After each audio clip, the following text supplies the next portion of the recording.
అందరికీ వందనాలు. ఈ దిన వాక్య ధ్యానాంశాన్ని ప్రారంభించుకుందాం. లూకాసు వార్త 14వ అధ్యాయము 25వ వచనం నుండి కొన్ని వచనాలు చదువుకుందాం.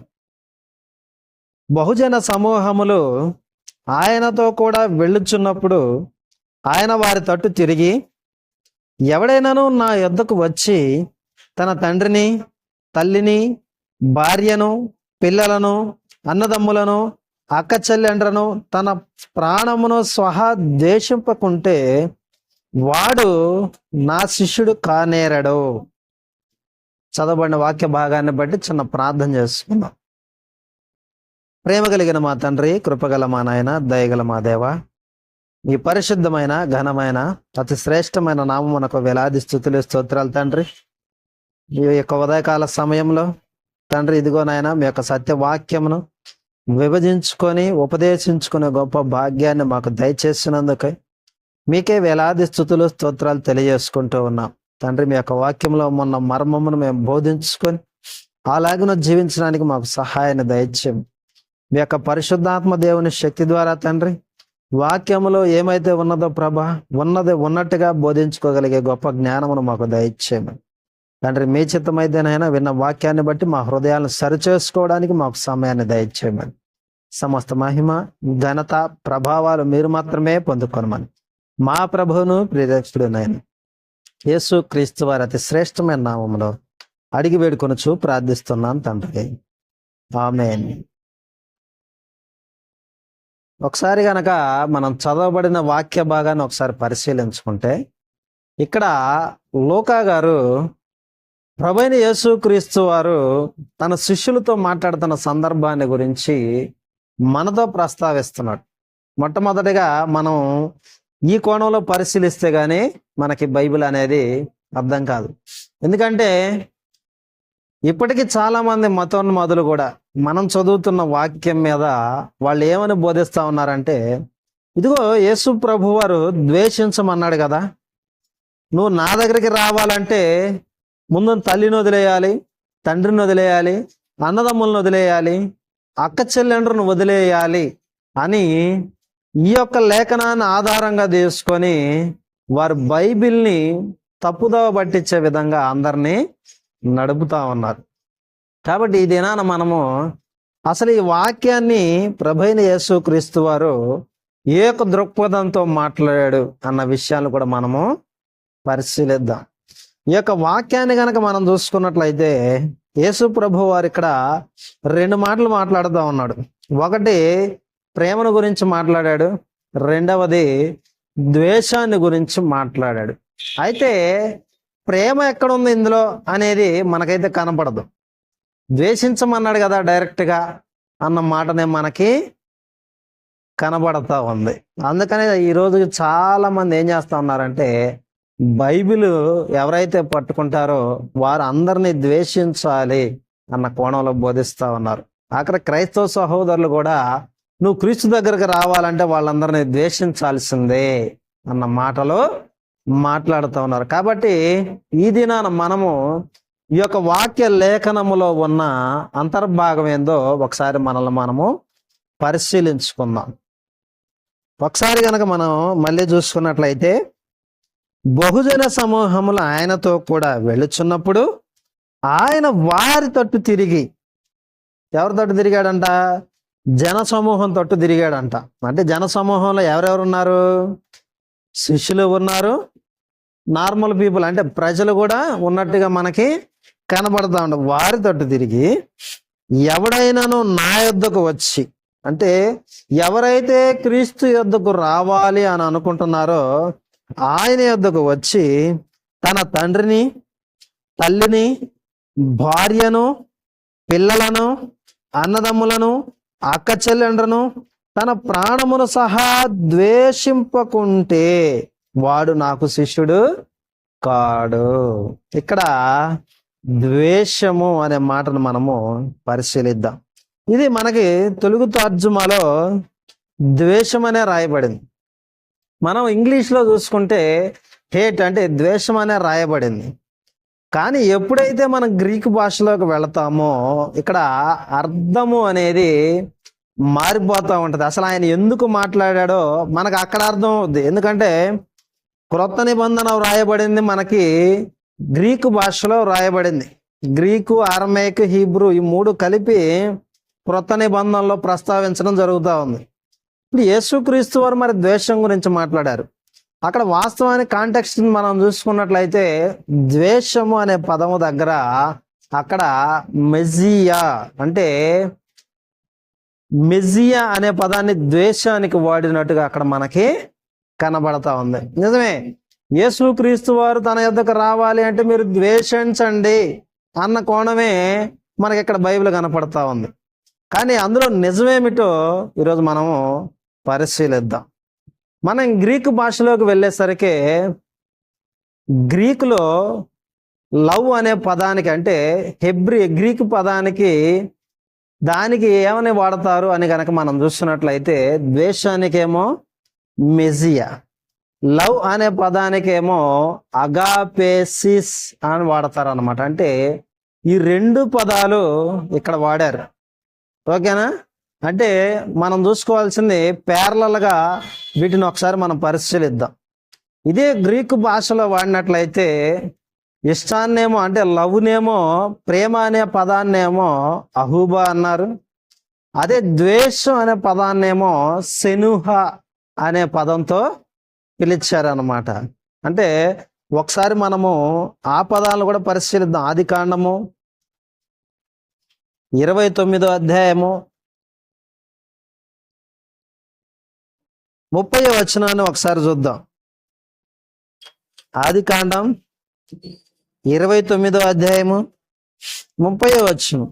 యాకోబు రాహేలును కూడెను, మరియు అతడు లేయా కంటే రాహేలును బహుగా ప్రేమించి అతనికి మరి 7 ఏండ్లు కొలువు చేసెను. లేయా ద్వేషింపబడుట యెహోవా చూచి ఆమె గర్భము తెరిచెను. ఇక్కడ తండ్రి అయిన యెహోవా దేవుడు కూడా మోషే గారి ద్వారా 2 పదాలను రాయిస్తున్నాడు. ఏంటంటే ఇక్కడ యాకోబు రాహేలును కూడెను, అతడు లేయా కంటే రాహేలును. అంటే ఇక్కడ ద్వేషము అనే పదం ఉపయోగించే ముందు ఇక్కడ ఏమంటున్నాడు? లేయా కంటే రాహేలుని ఎక్కువగా ప్రేమించాడు. అంటే బెటర్ దాన్ అనే పదం వాడినప్పుడు మాత్రమే ఇక్కడ దేవుడు ఏమంటున్నాడంటే లేయా ద్వేషింపబడుట చూచి.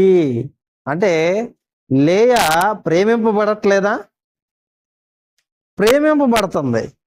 కానీ మరి ఇక్కడ ద్వేషింపబడుట చూచి అన్నాడేంది అంటే దీనికి మనం ఎలా అర్థం చేసుకోవాలి అని కనుక మనం చూసుకుంటే లేయా కంటే రాహేలుని యాకోబు ప్రేమించాడు. అప్పుడు లేయా ఏం జరుగుతుందంట? ద్వేషింపబడుట అన్నాడు. అంటే ఆమెకి ఏ స్థానం వచ్చిందంట? 2వ స్థానం వచ్చిందంట. నిజంగా ద్వేషించట్లా. అక్కడ చి అనే అసహ్య పదార్థము మాట అక్కడ వాడట్లేదు. ఈమె కంటే ఆమెను ఎక్కువగా ప్రేమిస్తున్నాడు అన్న సందర్భంలో ఇక్కడ రాసిన పదమే ద్వేషించు అనే పదానికి సెనుహ అనే పదాన్ని వాడాడు. అదే ప్రేమించుట అనే పదానికి అహూబా అనే పదాన్ని ఇక్కడ వాడినట్టుగా మనకి జీవగ్రంథం తెలియజేస్తా ఉంది. ఇప్పుడు ద్వేషించుట అనే దాన్ని మనం ఎలా అర్థం చేసుకోవచ్చు? ఒకదానికంటే ఇంకొకటి ఎక్కువగా ప్రేమించబడింది అన్న మాటను వర్ణించడానికి అక్కడ ఏం చేశాడు అంటే ఈ యొక్క అహూబా, సెనుహ అనే పదాలు వాడాడు. అంటే ఇప్పుడు ఇక్కడ మనం 2 విషయాలు నేర్చుకుందాం. రాహేలుకేమో ప్రథమ ప్రాధాన్యత వచ్చింది, లేయాకేమో 2వ ప్రాధాన్యత వచ్చింది. ప్రథమ శ్రేణి ప్రాధాన్యత, ద్వితీయ శ్రేణి ప్రాధాన్యత అనేది మనం ఇక్కడ చూస్తున్నాం. అంతే కదా? ద్వేషించబడుట అనే మాటకి అసహ్యించుకొనుట అనే పదం రావట్లే ఇక్కడ. తనకంటే ఎక్కువగా ఇంకొకరిని ప్రేమించినప్పుడు ఈ స్థానం ఏమవుతుంది అంటే ద్వేషము అనే పదము వాడబడింది. ఒకసారి మనం ద్వితీయోపదేశ కాండం కూడా పరిశీలన చేద్దాం. ద్వితీయోపదేశ కాండము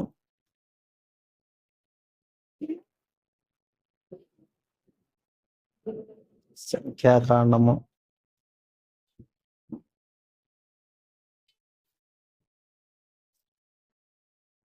21వ అధ్యాయము 15వ వచనం. ద్వితీయోపదేశ కాండము 21వ అధ్యాయము 15వ వచనం. ప్రేమింపబడినదొకతియు ద్వేషింపబడినదొకతియు ఇద్దరు భార్యలు ఒక పురుషునికి కలిగి ఉండి ప్రేమింపబడినదియు ద్వేషించబడినదియు వాని వలన బిడ్డలు కని. అంటే ఇక్కడ ఏం చెబుతున్నాడా అంటే మొదటి భార్య రెండవ భార్య ఎక్కువగా ప్రేమించామా తక్కువగా ప్రేమించామా అంటే దీన్ని మనం అర్థం చేసుకోవడానికి మాట్లాడుకుంటున్నాం. అంటే ప్రథమ శ్రేణి ప్రాధాన్యత ఇచ్చినేమో రాహేలు గారు, ద్వితీయ శ్రేణి ప్రాధాన్యత ఇచ్చిన లేయ గారిని మనం ఆలోచన చేస్తున్నాం. ఇప్పుడు రాహేలు గారికేమో ప్రేమించినాం అనుకుంటే లేయ గారికేమో ద్వేషము అనే పదాన్ని వాడాడు.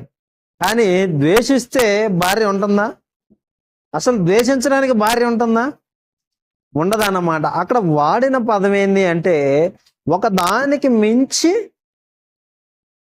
ఇంకో పదాన్ని అక్కడ ప్రయోగం చేయటమే ఇక్కడ ద్వేషం అనే పదం రావడానికి కారణం. మొదటగా అదే కోణం బైబిల్ ఎప్పుడు మాట్లాడుతూ ఉంది. ద్వేషిస్తే భార్య ఉండదు, ఎందుకంటే ఆమె ద్వారా కూడా బిడ్డలు కన్నాడు కదా. అప్పుడు ఆమెకి ఏ ప్రాధాన్యత ఉంది? ద్వితీయ శ్రేణి ప్రాధాన్యత. అంటే రెండవ వరుసలో ఆయన ఉంచారు అని అర్థం. ఫస్ట్ నేను ఎవరికైనా ప్రిఫరెన్స్ ఇవ్వదలుచుకుంటే, ఫస్ట్ ప్రిఫరెన్స్ అనేది ఇవ్వదలుచుకుంటే ఎవరికి ఇచ్చాడు అంటే రాహేల్కి ఇచ్చాడు. రెండవ ప్రిఫరెన్స్ ఎవరికి ఇచ్చాడు అంటే లేయాకి ఇచ్చాడు. ఇప్పుడు ఆ ద్వేషం అనే పదం ఏమవుతుంది? ద్వితీయ శ్రేణి ప్రాధాన్యత.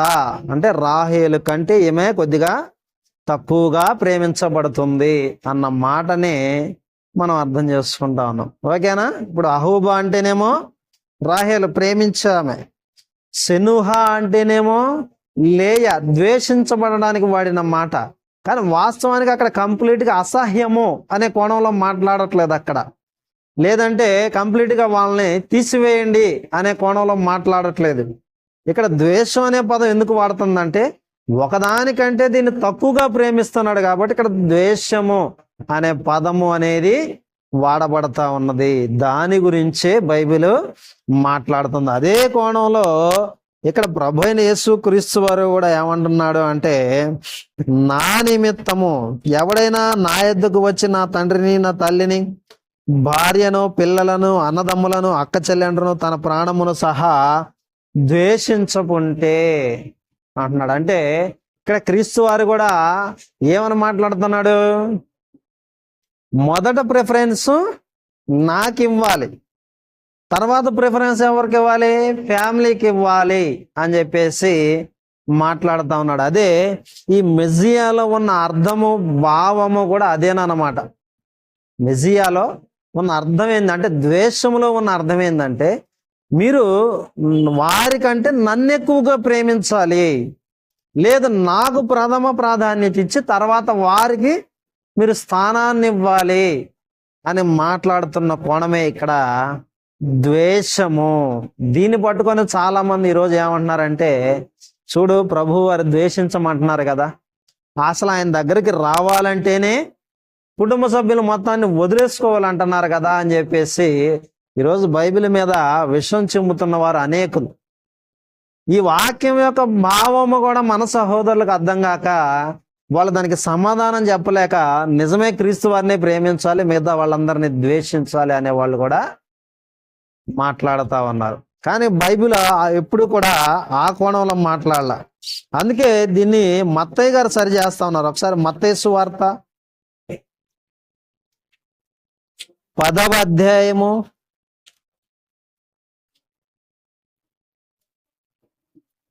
36వ వచనం నుండి మనం చదువుకుందాం. ఒక మనుష్యుని ఇంటి వారే అతనికి శత్రువులగుదురు, తండ్రినైనను తల్లినైనను నాకంటే ఎక్కువగా ప్రేమించువాడు నాకు పాత్రుడు కాడు.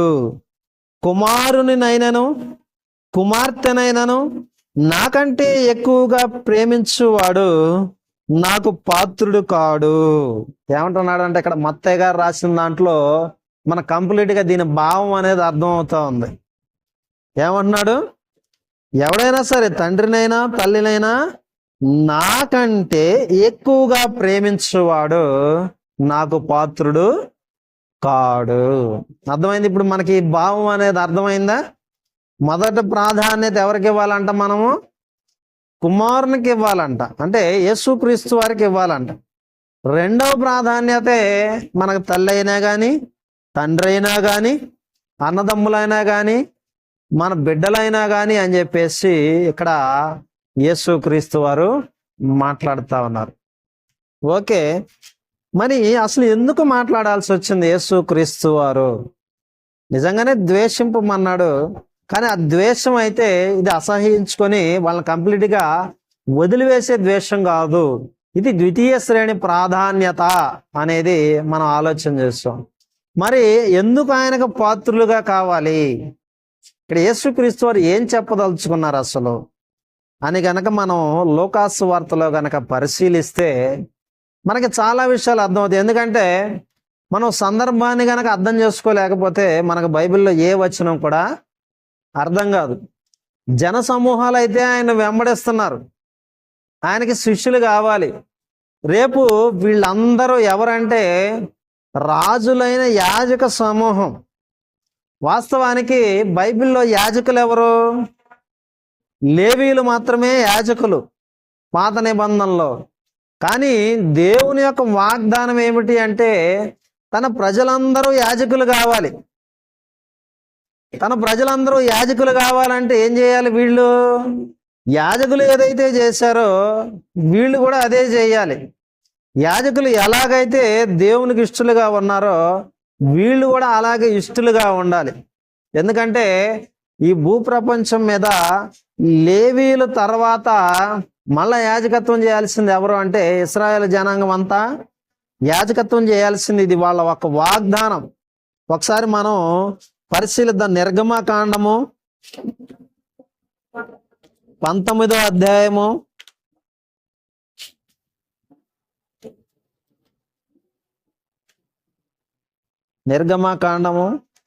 19వ అధ్యాయము 1 నుండి 5 వచనాల వరకు చూద్దాం. ఒకసారి 5వ వచనాన్ని మనం చదువుకుందాం. కాగా మీరు నా మాట శ్రద్ధగా విని నా నిబంధనను అనుసరించి నడిచిన ఎడల మీరు సమస్త దేశ జనులలో నాకు స్వకీయ సంపాద్యమగుదురు. సమస్త భూమియు నాదే కదా. మీరు నాకు యాజక రూపకమైన రాజ్యముగాను పరిశుద్ధమైన జనముగాను ఉందురని చెప్పుము. నీవు ఇశ్రాయేలీలతో పలకవలసిన మాట ఇవే. ఎవరంట? వాస్తవానికి లేవీయులు యాజకత్వం చేయాలి. అర్థమవుతుందా? యాజకత్వం చేయాల్సింది ఎవరు? లేవీయులు. కానీ ఇక్కడ దేవుడు ఏం చెబుతున్నాడు? ఇశ్రాయేలీలు అందరూ చేయాల్సిందే అని చెప్పేసి మాట్లాడుతూ ఉన్నాడు. అలా మాట్లాడినప్పుడు మరి లేవీ యాజకత్వం మారాలి కదా. మారాలి అంటే ఇక్కడ ఎవరు రావాలి? మొట్టమొదటగా యేసుక్రీస్తు వారి నుండి రావాలా. వీళ్ళు రాజులు, యాజకులు. రాజులు ఎలాగయ్యారు? దావీదు గారి దగ్గర నుండి యోధా వంశం అనేది రాజరికంగా ఉన్నది. ఇప్పుడు వాళ్ళు ఏం కావాలి అంటే యాజకులు కూడా కావాలి. ఇది దేవుని యొక్క ప్రణాళిక. ఇశ్రాయేలు ప్రతి ఒక్క గోత్రము కూడా యాజకత్వం చేయాలి అన్నది దేవుని యొక్క ప్రణాళిక. కానీ ఆనాడు ఏం జరిగింది అంటే లేవీయులు మాత్రమే యాజకత్వం చేశారు. యాజకత్వం ఎందుకు చేశారు అన్నదానికి ఒక ఉదాహరణ చూద్దాం మనం. ద్వితీయోపదేశ కాండము 33వ అధ్యాయము 9వ వచనం. అతడు 8వ వచనం నుండి చదువుకుందాం.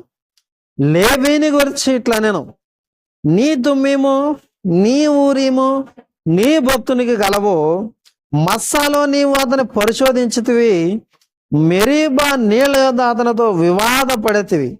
అతడు నేను వారిని ఎరుగానని తన తండ్రిని గుచ్చియు తన తల్లిని గుచ్చియు అనెను.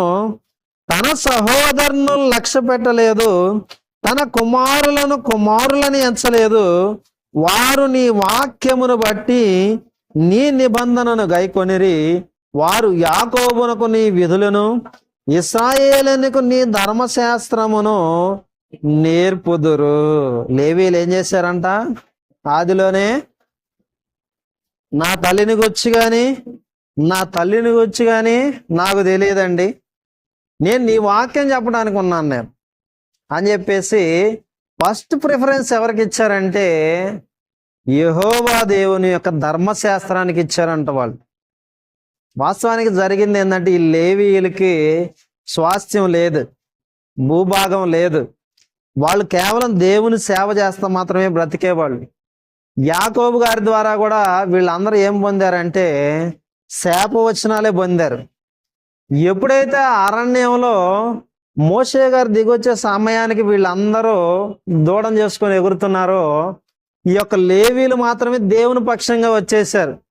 మిగతా అందరూ ఏం చేశారంటే కాలగర్భంలో కలిసిపోయారు. వీళ్ళు మాత్రం ఏం చేశారంటే మాకు దేవుడే కావాలి అని చెప్పేసి దేవుని పక్షాన్ని నించున్నారు అన్నమాట. నించున్నప్పుడు దేవుడు వాళ్ళకి ఏం చెప్పేశాడంటే లేవీకి కత్తి ఇచ్చేసి అన్నను చూడకుండా తమ్ముడని చూడకుండా నా నిమిత్తం వాళ్ళని అంటే చంపేశారు వాళ్ళు. అందుకని చెప్పేసి దేవుడు ఏం చేశాడంటే ఈ లేవీయులని యాజకులుగా ఎన్నుకున్నాడు. అప్పుడు వాళ్ళు మాత్రమే యాజకత్వం చేశారు. యాజకత్వం చేసిన వాళ్ళు ఎలా నిల్చున్నారు అని కనుక మనం చూస్తే, వాళ్ళు మా తల్లిదండ్రుల గురించి మాకు తెలియదు, మా కుమారులు అని మేము అనుకోము, మా అన్నదమ్ములు అని మేము అనుకోము, కేవలం నీ వాక్యం మేము బోధిస్తాము, మీతో మేము ఉంటామని చెప్పేసి నిలబడ్డ వాళ్ళు లేవీయులు. ఈ దినాన కూడా రేపు రాబోయే రోజుల్లో, అంటే యేసుక్రీస్తు వారు వచ్చిన సమయానికి రేపు రాబోయే రోజులకి మధ్య కొంత గ్యాప్ ఉంది. ఈ గ్యాప్ అనేది మనం కృపాకాలం అని అనుకున్నాం. ఈ కృపాకాలం కాక ముందు యేసుక్రీస్తు వారు ఏమైనా బోధించారంటే, ఇప్పుడు ఈయన కూడా యాజకత్వం చేయాలి కదా, యాజకత్వం చేయాలంటే ఈయనకి శిష్యులు కావాలి కదా. ఈ శిష్యులు కావాలన్న వాళ్ళు ఎలా ఉండాలంట? నా నిమిత్తము తల్లినైనను తండ్రినైనను అన్నదమ్ములనైనను అక్క చెల్లెనైనను పిల్లలనైనను ద్వేషింపకుంటే, అంటే ఇక వాళ్ళ జోలి కాదయ్యా, ఇక మేము మీతోనే ఉంటాము, మీకే ప్రథమ ప్రాధాన్యత ఇస్తాము అనే వారిగా వీరు రావాలి అని చెప్పేసి ఇక్కడ యేసుక్రీస్తు వారు మాట్లాడిన సందర్భం అది. అసలు వాస్తవానికి అదే సందర్భం. ఎందుకంటే రెండో సందర్భమే కాదు.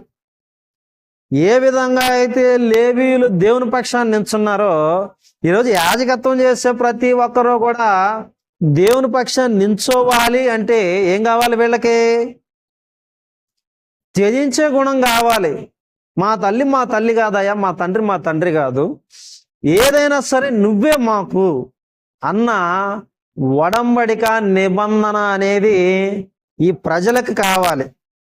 దీన్ని గురించి చెప్తానే యేసుక్రీస్తు వారు ఏమన్నారంటే, వాళ్ళకెళ్ళి చూసి నా నిమిత్తము ఎవడైనా తల్లినైనా తండ్రినైనా అన్నదమ్ములనైనా అక్క చెల్లెనైనా బిడ్డలనైనా ద్వేషింపకుంటే అని చెప్పేసి మాట్లాడాడు. ఆ మాటలు తీసుకొని ఈరోజు సర్వ ప్రపంచం ఏం చేస్తుంది అంటే, చూడండి క్రీస్తు వారు ద్వేషించమంటున్నారు, ఇదిగో ఆయన దగ్గరకు రావాలి అంటే కుటుంబాన్ని వదిలేసేయాలంట అని చెప్పేసి చాలా మంది వింత బోధలు చేస్తా ఉన్నారు, దాన్ని వ్యతిరేకిస్తా కూడా ఉన్నారు. ఇంకొంతమంది అయితే నేను నిజంగా క్రీస్తును పట్టుకున్నాను కాబట్టి ఇదిగో నేను లోకంలోనికి వచ్చేసాను, నా నిమిత్తం దీని నిమిత్తమే నా కుటుంబం నన్ను వెలివేసింది అని చెప్పేసి పిచ్చి సాక్ష్యాలు కూడా చెప్పుకుంటా బ్రతుకుతా ఉన్నారు. కానీ వాస్తవానికి దేవుడు మాట్లాడింది ఏంటి? నా నిమిత్తం ఎవడైనా కానీ తల్లిని తండ్రిని తర్వాతి స్థానంలో ఉంచాలి. ద్వేషించడం అంటే కంప్లీట్గా వాళ్ళని అసహ్యించుకొని బయటకు రమ్మని కాదు. ఎందుకంటే యేసుక్రీస్తు వారికి కూడా ఇదే సందర్భం ఎదురైంది. ఒకసారి మనం పరిశీలిద్దాం. మార్కు సువార్త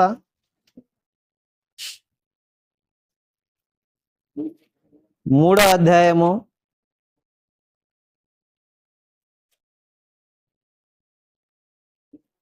31వ వచనం నుండి చదువుకుందామండి. ఆయన సహోదరులను తల్లియు వచ్చి వెలుపల నిలిచి ఆయనను పిలువనంపిరి. జనులు గుంపుగా ఆయన చుట్టూ కూర్చుండిరి.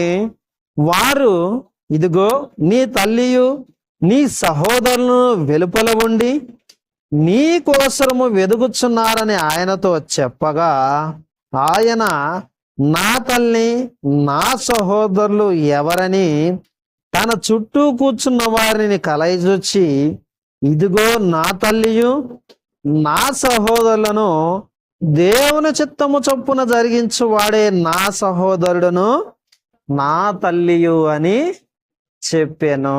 ఇక్కడ ఏం చెప్పాడంటే, ఇప్పుడు ఇక్కడ ఇంకా మన కన్క్లూజన్ వచ్చుద్ది బాగా. దేవుని చిత్తం చొప్పున జరిగించిన వాళ్ళే తల్లి తండ్రి అవుతారు. ఇప్పుడు యేసుక్రీస్తు వారి యొక్క తల్లి మరియమ్మ గారు, వారి యొక్క సహోదరులు యాకోబు యోధా అని వారు మొత్తం వచ్చి బయట నుంచి ఉన్నారంటే యేసుక్రీస్తు వారు పరిచర్య చేస్తున్నప్పుడు కొంతమంది యేసుక్రీస్తు వారికి ఇన్ఫర్మేషన్ అందించారు. అయ్యా, నీ యొక్క సహోదరులు వచ్చారు, నీ యొక్క తల్లి వచ్చింది, బయట ఉన్నారు. ఎవరు నా సహోదరులు అంటున్నాడు ఆయన. ఎవరు నా సహోదరి, ఎవరు నా తల్లి అన్న మాటలో అక్కడ యేసుక్రీస్తు వారు మాట్లాడుతూ ఉన్నాడు. నిజమే కదా. మరి దేవుని నిమిత్తం ఈయన ఏమన్నాడు? తల్లిదండ్రులను వదిలేశాడా? పక్కకి పెట్టాడు. అంటే ఇప్పుడు మరియమ్మ గారిని ద్వేషించినట్టుగా బైబిల్ చెప్పింది ఎక్కడన్నా లేదు. ఆఖరికి చనిపోయేటప్పుడు కూడా యోహాను గారికి అప్పచెప్పి వెళ్ళాడు. అంతేనా? అమ్మా, ఇదిగో నీ కుమారుడు, ఇదిగో నీ తల్లి అని వాళ్ళిద్దరిని అప్పచెప్పి వెళ్ళాడు దేవుడు, యేసుక్రీస్తు వారు. అంటే ఇక్కడ అసహ్యించుకోవటం అంటే నిజంగా అసహ్యించుకున్నాడా? లేదు. ఇక్కడ ఏం చెబుతున్నాడంటే, నా తండ్రి చిత్తము చొప్పున జరిగించువాడే నా తల్లి నా సహోదరుడు అని చెప్పేసి మాట్లాడుతున్నాడు. అసహ్యించుకోవడము అంటే, ద్వేషించడము అంటే కంప్లీట్గా వాళ్ళని వదిలేసి రమ్మని కాదు, వాళ్ళని ద్వేషించి నువ్వు అక్కడ బ్రతకమని కాదు. ఇక్కడ వాక్యం చెప్తా ఉంది. ఏ విధంగా అయితే శిష్యరికం చేయాలో మొదట రాజ్య సువార్త జరుగుతూ ఉంది. అక్కడ యేసుక్రీస్తు వారి యొక్క కాలంలో రాజ్య సువార్త జరుగుతూ ఉంది. ఈ యొక్క రాజ్య సువార్త జరిగేటప్పుడు రాజ్యంలో రాజులైన యాజక సమూహం కావాలి. ఈరోజు క్రీస్తు సంఘము అని చెప్పుకుంటున్న అనేకులు ఏం చేస్తున్నారంటే, మేము కూడా రాజులైన యాజక సమూహమే, ఏర్పరచుకున్న వంశమే అని చెప్పేసి మాట్లాడుతూ ఉన్నారు.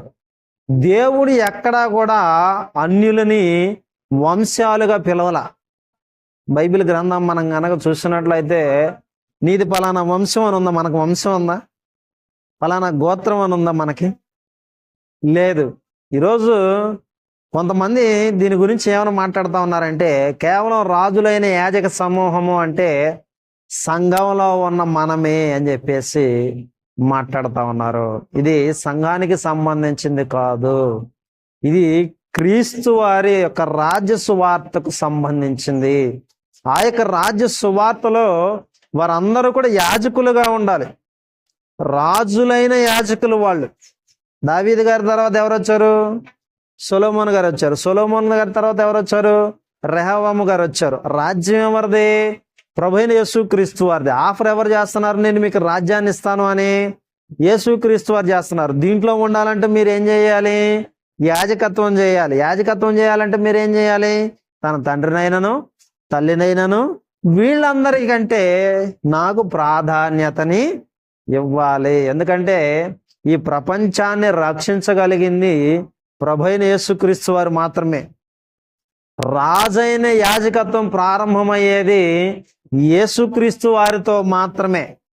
అందుకనే లేఖనాలు కూడా ఏం చెబుతున్నాయి అంటే, కుమారుణ్ణి ముద్దు పెట్టుకోనండి అని చెప్పేసి చెబుతున్నాయి. ఎవరి దగ్గరకు రావాలంట? నన్ను వెంబడించాలి అని క్రీస్తు వారు అంటున్నారు. నువ్వు పలానా ఆయన దగ్గరకు వెళ్ళు అని చెప్పేసి లేఖనాలు చెప్తాను. ఒకసారి మన కీర్తనల గ్రంథము 2వ అధ్యాయము 12వ వచనం 2వ భాగం చూద్దాం. కుమారును ముద్దు పెట్టుకొనుడి, లేని ఎడల ఆయన కోపించును. కీర్తనల గ్రంథం 2వ అధ్యాయము 12వ వచనం.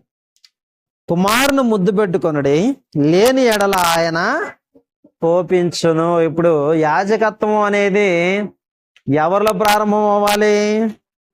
యేసు ప్రభు వారితో ప్రారంభం అవ్వాలి. కాబట్టి యేసుక్రీస్తు వారు ఏం చెబుతున్నారంటే, నా నిమిత్తం మీరు వీళ్ళందరినీ 2వ ప్లేస్కి నెట్టేయాలి, మొదట ప్రిఫరెన్స్ నాకు ఇవ్వాలి అని చెప్పేసి మాట్లాడుతున్న సందర్భము. దీన్ని వక్రీకరించి ఈరోజు అనేక విధాలుగా ప్రజలు ఈ యొక్క బోధనని వ్యంగ్యంగా చేస్తూ ఉన్నారు అన్నమాట.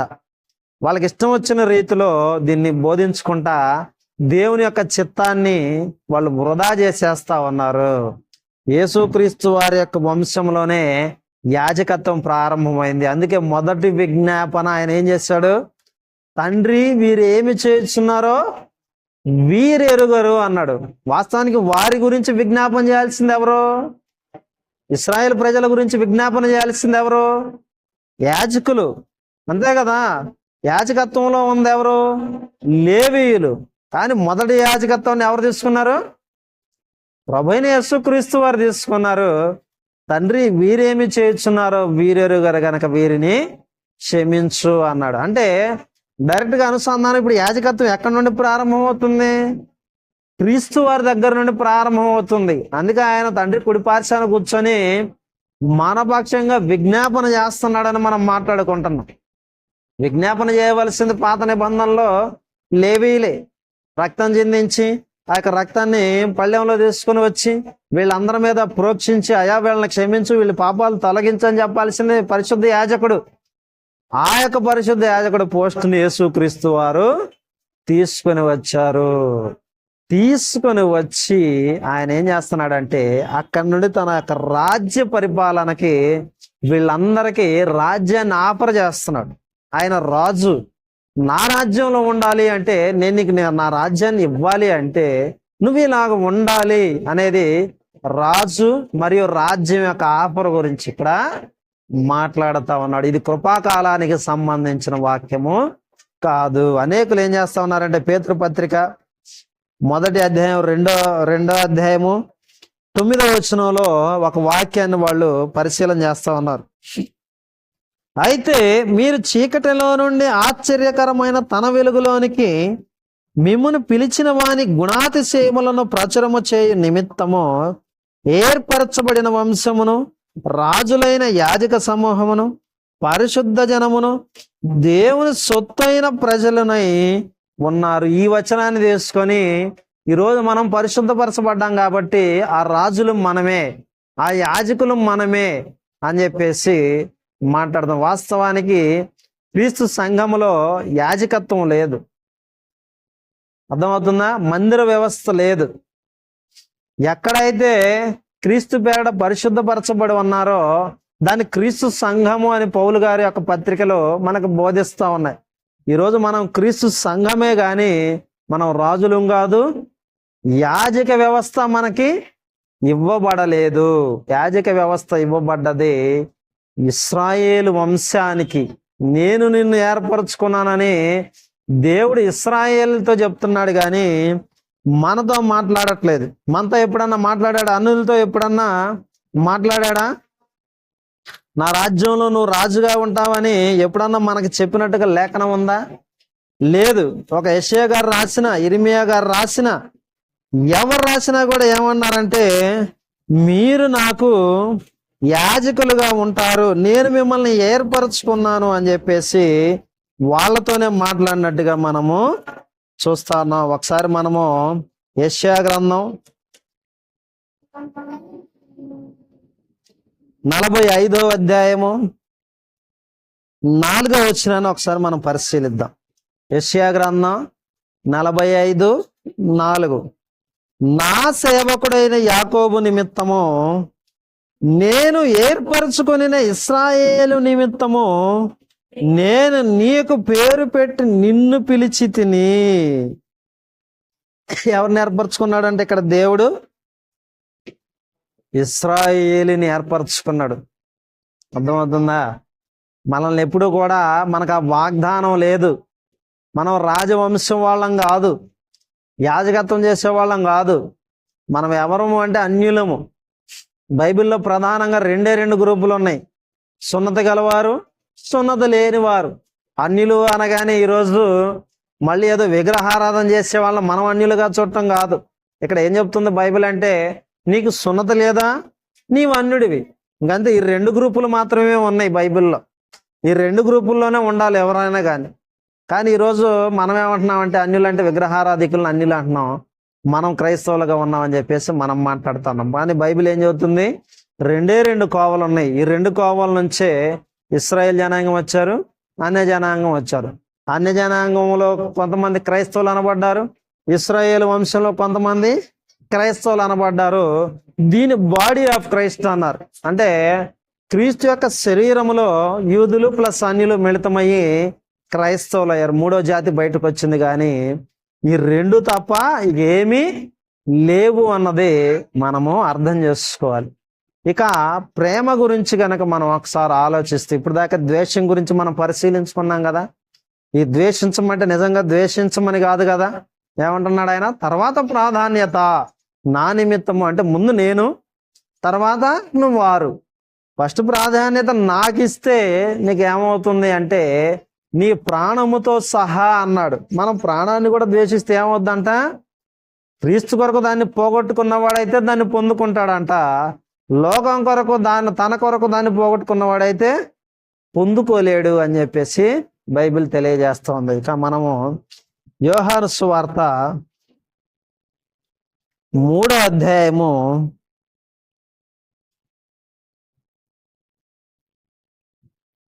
16వ వచనాన్ని ఒకసారి మనం పరిశీలిద్దాం. యోహాను సువార్త 3వ అధ్యాయము 16వ వచనం. దేవుడు లోకమును ఎంతో ప్రేమించెను కాగా తన అద్వితీయ కుమారునిగా పుట్టిన వాని యందు విశ్వాసముంచు ప్రతి వాడును నశింపక నిత్య జీవం పొందినట్లు ఆయనను అనుగ్రహించను. అసలు దేవుడు లోకాన్ని ప్రేమించాడు కాబట్టే క్రీస్తు వారిని మనకిచ్చాడంట.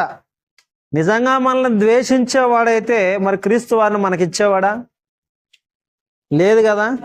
అందుకే మనం ఆత్మఫలములో ప్రథమంగా ఏం చూస్తామంటే ప్రేమ అనే పదాన్నే చూస్తాం. ఏంటి ప్రేమ అంటే, మనం అనుకున్నట్టుగా బాహ్యంగా ఈ లోకంలో చూసే ప్రేమ కాదంట. మనందరి కోసం ప్రాణం పెట్టడానికి, రక్తమును కార్చడానికి, క్రయధనమును చెల్లించడానికి యెహోవా దేవుడు తానే తన కుమారునిగా ఏర్పరచుకున్న ప్రభు అయిన యేసుక్రీస్తు వారిని మన కొరకు పంపించడమే ప్రేమ అని చెప్పేసి అన్నాడు. అందుకే మీరు ఆత్మఫలాలు ఫలించండి అని చెప్పేటప్పుడు ప్రేమ అనే పదంతోనే మొదలు పెడుతున్నాడు. ఆత్మఫలాలు ఏవనగా గలతీ పత్రికలు అదే మనకు చెప్పేది. ఒకసారి మనం చూద్దాం. గలతీ పత్రిక 5వ అధ్యాయము 22వ వచనం. అయితే ఆత్మఫలమేమనగా ప్రేమ, సంతోషము, సమాధానము అని మొదలు పెట్టాడు. అంటే ఆత్మఫలాల్లో కూడా ప్రథమంగా ఏముంది? ప్రేమే ఉంది. దేవుడు తానే మనల్ని ప్రేమించాడు కాబట్టి మనము ప్రేమించబద్దులమై ఉన్నాడని చెప్పేసి యోహాను గారు అనేక సార్లు రాశాడు. అసలు ప్రేమ గురించి యోహాను సువార్తల్లోను, మొదటి పత్రిక యోహానులోను, 2వ పత్రిక యోహాను, 3వ పత్రిక యోహానులో కూడా విస్తారంగా రాశాడు. మచ్చుకు మనం కొన్ని మాటలను పరిశీలిద్దాం ఈ ప్రేమను గురించి. మరి ఇదంతా మరి ఎందుకు పరిశీలించరు అనేది అర్థం కాదు. చూడండి, ద్వేషించమన్నారు కానీ మరి ఆయన ప్రేమను ఎందుకు గుర్తించట్లేదు అన్నది, మరి ఈ మతోన్మాదులు ఎందుకు గుర్తించట్లేదో కూడా మనకి అర్థం కాని పరిస్థితుల్లో ఉంది. ద్వేషించమని అయితే బాగా కనిపించింది, మరి ప్రేమించాడు, కుమారుని పంపించాడు, రక్తం కార్చాడు, క్రయధనం చెల్లించాడు, నిన్ను తన కుమారునిగా దత్తపుత్రునిగా తీసుకున్నాడు అన్నప్పుడు మాత్రం ఇదంతా కనబడట్లేదంట. అందుకే ఒకసారి యోహాను రాసిన మొదటి పత్రిక 2వ అధ్యాయంలో ఒక ఆజ్ఞగా మాట్లాడుతున్నాడు దీన్ని. 7వ వచనం, యోహాను రాసిన మొదటి పత్రిక 2వ అధ్యాయము 7వ వచనం, ప్రియులారా, మొదటి నుండి మీకున్న పూర్వపు ఆజ్ఞనే గాని క్రొత్త ఆజ్ఞను నేను మీకు వ్రాయటలేదు. ఈ పూర్వపు ఆజ్ఞ మీరు వినిన వాక్యమే, మరియు క్రొత్త ఆజ్ఞని మీకు వ్రాయచున్నాను. చీకటి గతించుచున్నది, సత్యమైన వెలుగు ఇప్పుడు ప్రకాశించుచున్నది గనుక అది ఆయన యందును మీ యందును సత్యమే. వెలుగులో ఉన్నానని చెప్పుకొనుచు తన సహోదరుని ద్వేషించువాడు ఇప్పటి వరకు చీకటిలోనే ఉన్నాడు. తన సహోదరుని ప్రేమించువాడు వెలుగులో ఉన్నాడు. 11వ వచనం, తన సహోదరులను ద్వేషించువాడు చీకటిలో ఉండి చీకటిలో నడుచుచున్నాడు. ఇక్కడ చెప్తున్నాడు, నిజమైన ద్వేషం గురించి చెబుతున్నాడు. ఇది ఏ ద్వేషం అంట? సహోదరుని ద్వేషించేవాడు. నిజంగా దేవుడు మరి ద్వేషించమనేవాడైతే సహోదరుని ఎందుకు ప్రేమించమని చెబుతాడు? అసలు సహోదరుని ప్రేమించకపోతే నువ్వు చీకటిలోనే ఉన్నావు, నువ్వు దేవుని రాజ్య సంబంధివి కాదు అని చెప్పేసి మాట్లాడుతా ఉన్నాడు. మరి నిజంగా ద్వేషించమనేవాడే అయితే నువ్వు అక్కడవే నాకు చాలు అని చెప్పేసి మాట్లాడచ్చు కదా. అక్కడ మాట్లాడిన సందర్భం ఏంటి? రాజ్య సువార్తలో రాజులైన యాజకులు కావాలి కాబట్టి యేసు ప్రభు వారు ఏం చెప్పారంటే యాజకత్వానికి అవసరమైన అర్హతలు చెప్పాడు. లేవీలు ఆనాడు ఎలాగైతే దేవుని పక్షాన నించున్నారో మనం కూడా దేవుని పక్షాన్ని నించోవాలి. కాబట్టి మీరు అన్నిటినీ త్యజించేసి నా యొద్దకు రండి అన్న పిలుపుని ఇచ్చాడు. కానీ ఇక్కడ ద్వేషం దేని గురించి చెబుతున్నాడు? నీ తల్లిదండ్రులు ద్వేషించమన్నాడైతే మరి సహోదరుని కూడా ప్రేమించకపోతే నువ్వు రాజ్యానికి వారసుడు ఎందుకు కావు? అంతే కదా ఇక్కడ అడుగుతుంది. నువ్వు సహోదరుని ద్వేషించకపోతే నువ్వు కావు, రాజ్యానికి వారసుడివి కావు. నువ్వు సహోదరుని ప్రేమిస్తే లేని వెలుగులో ఉన్నవాడవు, రాజ్య సంబంధివి. ఇక్కడ ప్రేమ గురించి యోహాను గారు చాలా మాటలు చెప్పారు. ఒకసారి 3వ అధ్యాయం 15వ వచనం కూడా చూద్దాం.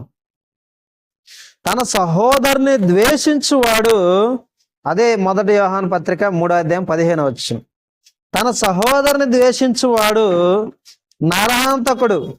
ఏ నరహంతను యందును నిత్య జీవం ఉండదని మీరు ఎరుగుదురు. ఇక్కడ ఏం చెబుతున్నాడు? అసలు ఇంకా మీరు సహోదరుని ద్వేషించేవాడు ఎవరంట? నరహంతకుడు అంట. మరి నరహంతకుడికి నిత్య జీవం ఉందా అంటే ఖచ్చితంగా రాజ్యం ఏనని చెప్పేస్తున్నాడు ఇక్కడ. మరి ఇన్ని మాటల ప్రేమ గురించి చెబుతుంటే దేవుడు మనల్ని ప్రేమించే కదా క్రీస్తు వారిని ఇచ్చింది, ప్రేమించే కదా మనల్ని విమోచించింది. అసలు ప్రథమ లక్షణాల్లో ప్రేమనే కదా ఆయన పెట్టింది. ఈ లోకాన్ని ప్రేమించబట్టే కదా మన కోసం కుమారుని ఈ లోకానికి పంపించింది. మరి ఈ విషయాలన్నీ వదిలిపెట్టి చూడండి, యేసుక్రీస్తు వారు ద్వేషించమన్నారు అని చెప్పేసి ఇతరుల్లో విషబీజాన్ని నాటుతున్న వారు ఈరోజు అనేకులుగా ఉన్నారు. ఇక్కడ బైబిల్ ఏం చెబుతుందంటే సహోదరుని కూడా నీవు ప్రేమించాలి, లేకపోతే రాజ్యం ఇవ్వను అంటున్నాడు వాళ్ళతోటి. మనల్ని ప్రేమించాడు కాబట్టి ఇశ్రాయేలు జనాంగం త్రోసివేసినప్పటికీ మన యొద్దకు వచ్చి కృప ద్వారా మనల్ని రక్షించాడు కదా. అంటే అది ప్రేమే కదా. ఇప్పుడు రాజ్య నివాసులుగా వాళ్ళని చేసాడు. వాస్తవానికి ఆ రాజ్యంలోనికి అన్యుల్ని తీసుకొచ్చాడంటే ఎలా వచ్చింది? అది ప్రేమ ద్వారానే కదా వచ్చింది. దేవునికి ఉన్న అద్భుతమైన లక్షణాలలో ప్రేమ కూడా ఒక భాగమే. దీనిని బైబిల్ గ్రంథంలో ఉన్న అక్షరాలను బట్టి తప్పుబట్టి ఆ యొక్క భావాన్ని అర్థం చేసుకోక అనేకులు ఏం చేస్తా ఉన్నారు అంటే ఆయన ద్వేషించమన్నాడు కాబట్టి విసర్జించమన్నాడు కాబట్టి మేము విసర్జించి వచ్చేస్తున్నాం అనే మాటలు మాట్లాడుతూ ఉన్నారు. ఆయన ఏం చెబుతున్నాడంటే సహోదరుని కూడా నువ్వు ప్రేమించు అంటున్నాడు. మరి ద్వేషించమని ఎక్కడా చెప్పాడు అంటే ప్రాధాన్యత ఇచ్చే విషయంలో. ఆయన రాజ్యంలో నువ్వు యాజకునిగా ఉండాలి అంటే ప్రాధాన్యత విషయంలో మొదట నేనుండాలి. ఎందుకంటే కుమారుని ముద్దు పెట్టుకొనుడి, లేని ఎడల ఆయన కోపించను. మొదట నా దగ్గరకు వచ్చి మీరు నన్ను అంగీకరిస్తే మీకు రాజ్యం వస్తుంది. రాజ్యం, రాజు ఆఫర్ చేసే టైంలో యేసుక్రీస్తు వారు మాట్లాడమాట. అందుకే యోహాను గారు యోహాను సువార్తలో కూడా ప్రేమ గురించి ఎక్కువ చెప్తాడు, యోహాను పత్రికల్లో కూడా ప్రేమ గురించి ఎక్కువ మాట్లాడతాడు అన్నమాట. పేతురు పత్రిక కూడా అంతే, అమూల్యమైన రక్తాన్ని మన కోసం ఇచ్చాడని చెప్తాడు. దేనికని? ప్రేమ లేకపోతే ఇస్తాడా? ఇవ్వలేడు. కాబట్టి ఈ విషయాలు మనం గమనించుకొని అసలు అహూబా అంటే ఏంది, సెనుహ అంటే ఏంది, అక్కడ మాట్లాడిన భావం ఏంటి, మెస్సియా అంటే ఏంది, అగాపేసిస్ అంటే ఏంది, అక్కడ మాట్లాడిన భావం ఏంటి, ఈ భావాలు మనకు తెలియలేదనుకోండి బైబిల్ తప్పుగానే అర్థమవుతుంది మనకి. ఈ యొక్క భావాలు ఎప్పుడైతే మనం గ్రహిస్తామో, బైబిల్ ఎప్పుడైతే మనకు అర్థమవుతుందో అంతా సవ్యంగానే సాగుతూ ఉంటది. మనము కూడా బైబిల్ని అర్థం చేసుకోవాలి, అపార్థం చేసుకోవడం. ద్వేషించమన్నాడు కదా అని చెప్పేసి ఈరోజు అనేకులు అక్షరార్థంగా పట్టుకొని ద్వేషించడానికి సిద్ధపాటు అవుతున్నారు. కానీ దేవుడు చెప్పిన కోణం వేరు, అసలు అక్కడ మాట్లాడిన మాటలే వేరు. అసలు నిజంగా ద్వేషించమని వాళ్ళందరినీ నా రాజ్యానికి వారసులు వద్దు, మీ ఒక్కళ్ళే చాలు అని చెప్పిన మాట కాదు అది. ఆయన చెబుతున్న భావం ఏంటి అంటే, యాజకులుగా ఉండాలి అంటే ఏ విధంగా లేవీయులు త్యజించారు, మా తల్లిని తల్లి కాదని, తండ్రిని తండ్రి కాదని, మా కుమారులు కాదయా, నీ వాక్యమే మేము బోధిస్తాము అని చెప్పేసి ఎలాగైతే వాళ్ళు నించున్నారో అలాగ నించోవాలి అన్న పిలుపుని అపార్థం చేసుకుంటుంది ఈరోజు క్రైస్తవం మొత్తం. కాబట్టి ఇట్టి విషయాలందరూ అన్నీ కూడా మీరందరూ గ్రహిస్తారని ఆశిస్తూ మరి నా మాటలు ముగిస్తున్నాను. అందరికీ నా వందనాలు.